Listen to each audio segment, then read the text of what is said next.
Welcome. సంకటనాశ Ganesha స్తోత్రం. శ్రీ గణేశాయ నమః. నారద ఉవాచ ప్రణమ్య శిరసా దేవం గౌరీపుత్రం వినాయకం భక్తావాసం స్మరేన్నిత్యం ఆయుః కామార్థసిద్ధయే.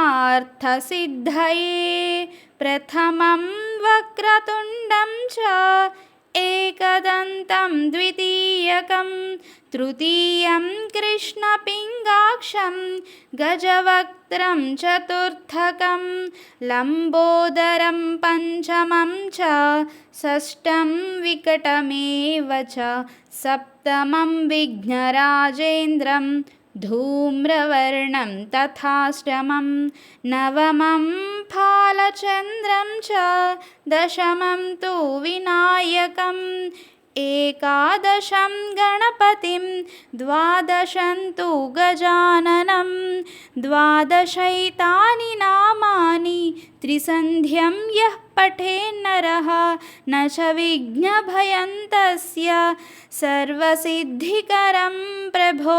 విద్యార్థీ లభతే విద్యాం ధనార్థీ లభతే ధనం పుత్రార్థీ లభతే పుత్రాన్ మోక్షార్థీ లభతే గతిం.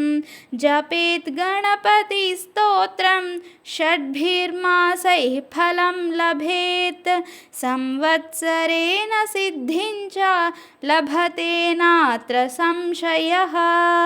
అష్టభ్యో బ్రాహ్మణేభ్యశ్చ లిఖిత్వా యః సమర్పయేత్ తస్య విద్యా భవేత్ సర్వా గణేశస్య ప్రసాదతః.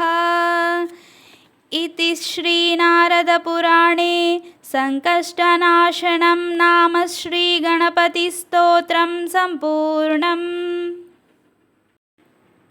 సంకటనాశ గణేశ స్తోత్రం శ్లోక పఠనం చేశాను.